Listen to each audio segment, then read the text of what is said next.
दोस्तों, हमारी दुनिया में एक से बढ़कर एक धनवान व्यक्तित्व हुए जिनके पास बेशुमार दौलत थी और उनका जीवन धरती पर स्वर्ग से कम नहीं था, क्योंकि उनके पास सभी ऐशो आराम मौजूद थे। लेकिन जीवन का अटल सत्य मौत होती है, जिसके आने पर हमें सब कुछ यहीं छोड़कर जाना पड़ता है। और इसी वजह से ऐसे लोग मौत के बाद अपने पीछे बड़े बड़े खजाने छोड़ गए। कुछ लोगों के खजाने उनकी अगली पीढ़ियों ने इस्तेमाल किए, तो कुछ लोगों के खजाने एक बड़ा रहस्य बनकर रह गए। आज भी दुनिया में ना जाने कितने ऐसे रहस्यमयी विशाल खजाने मौजूद हैं जो हमारी नजरों से छुपे हुए हैं। आज के एपिसोड में हम 3 ऐसे ही गुप्त खजानों के बारे में जानेंगे, जिनमें से एक खजाना भारत का भी है। तो एपिसोड को अंत तक जरूर देखिएगा। Number 1, Nazis gold train. Year 1945 second world war अपने अंत के करीब पहुंच चुका था। हिटलर को समझ आ चुका था कि अब नाजी सेना को बड़ी हार का सामना करना पड़ सकता है, क्योंकि उनका जीतना असंभव था। नाजीज ने अपने कब्जे वाले इलाकों और कंसंट्रेशन कैंप्स में लूट तेज कर दी। उन्होंने सभी लोगों से कीमती सामान लूटना शुरू किया। वहीं दूसरी तरफ लूटे हुए सामान को बड़े बड़े बक्सों में पैक किया जा रहा था। जहां संभव था, सोने को गलाकर बड़ी बड़ी ईंटों में बदला जा रहा था। जब तक लूट खत्म हुई, तब तक इतना खजाना इकट्ठा हो चुका था कि उसे सिर्फ एक ट्रेन के जरिए ही ट्रांसपोर्ट किया जा सकता था।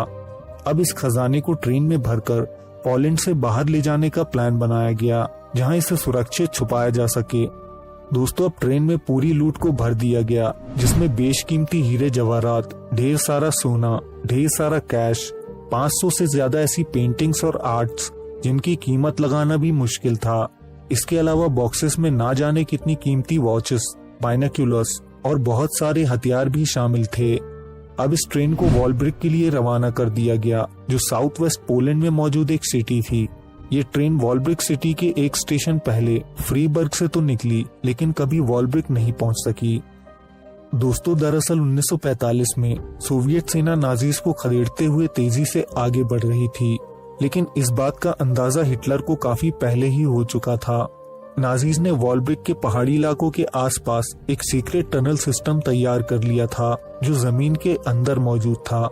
8 मई 1945 को वॉलब्रिक पर सोवियत का कब्जा हो गया, लेकिन उसके ठीक पहले नाजीज की ये गोल्ड ट्रेन उस सीक्रेट टनल सिस्टम में एंटर करके ना जाने कहां गायब हो गई। युद्ध खत्म होने के बाद बहुत से खोजी दलों ने इस ट्रेन को ढूंढने की बहुत सी कोशिशें की, लेकिन कोई भी इस एक्सपीडिशन में कामयाब नहीं हो सका। दोस्तों, बाद में नाजीज के छुपाए गए कई खजानों को ढूंढ निकाला गया, लेकिन आज कई दशकों बाद भी इस ट्रेन की खोज जारी है, जिसमें भरे खजाने की कीमत 4.5 बिलियन US$ आंकी गई थी। Number 2, the oak island. दोस्तों, अगला खजाना एक ऐसे आइलैंड पर छुपा है जहां बेशकीमती खजाने के साथ साथ तरह तरह के रहस्य भी शामिल हैं। कनाडा की टेरिटरी नोवा स्कॉटिया में मौजूद ओक आइलैंड इतिहास में समुद्री लुटेरों के द्वारा अपनी लूट का माल छुपाने के लिए एक बढ़िया ठिकाना था। ना जाने कितने ही लोगों ने यहाँ बड़े बड़े खजानों को छुपाया है, और आगे चलकर बहुत से खजाना खोजियों ने इस आइलैंड पर खजाना ढूंढने की कोशिशें की हैं। कहा जाता है यहाँ हीरे जवाहरात, सोने के सिक्के, प्राचीन काल के बेशकीमती आर्टिफैक्ट्स के साथ साथ जीसस का होली ग्रेल और मोजेस का आर्क ऑफ द कोवेनेंट तक छुपा हुआ है। मुंह जुबानी इस द्वीप की कहानियां एक दूसरे को सुनाई गई, और 18वीं सेंचुरी में इस खजाने को ढूंढने के एक्सपीडिशंस शुरू हुए थे। 1857 में डैनियल मैकगिन्स ओक आइलैंड खजाना खोजने पहुंचे थे। ये पहला रिपोर्टेड किस्सा था जब डैनियल को इस आइलैंड पर कुछ सफलता हाथ लगी थी। कहा जाता है उन्हें इस आइलैंड पर कुछ खजाना मिला था। डैनियल को इस आइलैंड के बारे में एक मरते हुए सेलर से पता लगा था। 17वीं सेंचुरी के सेलर कैप्टन किड के साथी ने मरते मरते राज बताया था कि ओक आइलैंड पर उन्होंने भी 2 मिलियन पाउंड्स का खजाना छुपाया है। इसके अलावा भी उस आइलैंड पे बहुत बड़ा खजाना छुपा हुआ है। ये 140 एकड़ का इलाका है जहाँ जगह जगह खजाना मौजूद है। इसके बाद 3 लोगों को इस आइलैंड के पेड़ों पर कुछ खास चिन्ह दिखाई दिए। उन्होंने उसी साइट पर खुदाई करनी शुरू कर दी, लेकिन 30 मीटर खोदने के बावजूद उन्हें कोई खजाना नहीं मिला। लेकिन वहां इंसानी गतिविधियों के सबूत जरूर पाए गए थे। बाद में कनाडा की ऑन्स्लो कंपनी ने उसी साइट पर और खुदाई की, लेकिन एक दिन उस होल में अचानक पानी भर गया और ये क्वेस्ट भी खत्म हो गया। दोस्तों, इस आइलैंड के बारे में कई लेजेंड्स भी मौजूद हैं, जैसे यहाँ कई प्रेत आत्माओं का साया है जो खजाने की रक्षा करती हैं। इसके अलावा कहा जाता है कि आइलैंड पर एक श्राप भी है। श्राप के अनुसार खजाना खोजने आए 7 लोगों की जान जाने के बाद ही ये खजाना किसी को मिल सकता है। आंकड़ों के अनुसार अब तक 6 लोगों की जान जा चुकी है। आज भी इस आइलैंड पर खजाना खोजा जाता है जो शायद जल्द ही किसी के हाथ लगेगा। नंबर 3, सोन भंडार। अब बात करते हैं लिस्ट में मौजूद सबसे बड़े खजाने की। दोस्तों, आपने मौर्य शासक बिंबिसार के बारे में तो जरूर सुना होगा। वो मगध साम्राज्य के सम्राट थे। उनके राज्य में प्रजा बहुत खुश थी और वो एक जबरदस्त शासक थे। जाहिर सी बात है उनके पास भी बहुत बड़ा खजाना था जिसकी कीमत का अंदाजा लगाना भी बेकार है।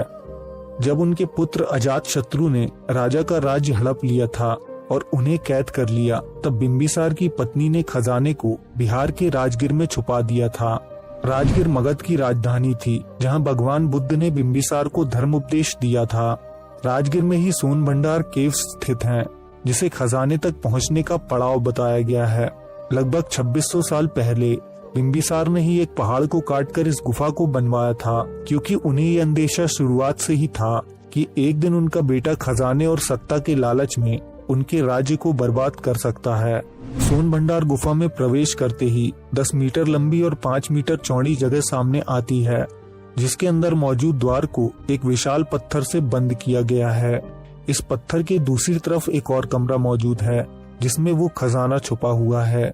ये इतनी मजबूती से बंद है कि आज तक इसे कोई नहीं खोल पाया।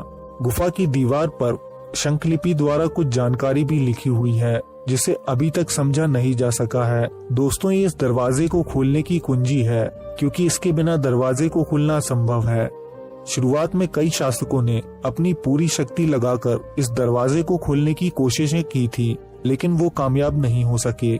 बताया जाता है अंग्रेजों को जब इस खजाने के बारे में पता लगा, तब उन्होंने इस खजाने को बाहर निकालने का हर संभव प्रयास किया।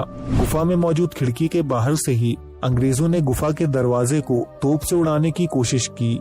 आज भी तोप के गोलों के निशान साफ देखे जा सकते हैं, लेकिन तोप के गोले भी इस द्वार को हिला न सके। इसके बाद अंग्रेजों ने इस दरवाजे को काटने की कोशिश भी की, लेकिन उसका भी कोई फायदा नहीं हुआ। इसके बाद भी वैज्ञानिकों और खजाना खोजियों ने बहुत सी कोशिशें की, लेकिन इस दरवाजे को नहीं खोला जा सका। दोस्तों, कहा जाता है इस दीवार पर लिखे इस कोट का जवाब एक प्राचीन किताब में मौजूद था जो नालंदा विश्वविद्यालय में मौजूद थी। इस लिपि को बेहद गूढ़ माना जाता है, जिसका ज्ञान रखना आम बात नहीं थी। साथ ही इस लिपि की एकमात्र किताब नालंदा विश्वविद्यालय में मौजूद थी, लेकिन विश्वविद्यालय के साथ ही वो किताब भी जलकर नष्ट हो गई। अब इस दरवाजे को खोलने के लिए इस लिपि के राज को सुलझाना ही एकमात्र उपाय है। आज के एपिसोड में बस इतना ही। अगर एपिसोड पसंद आया हो तो ज्यादा से ज्यादा लाइक करके हमें सपोर्ट करें। कमेंट में अपनी राय दें। अगर आप चाहें तो हमारे चैनल को सब्सक्राइब करके बेल आइकन दबा सकते हैं। हम जल्द आपसे एक नए एपिसोड के साथ मिलेंगे। धन्यवाद।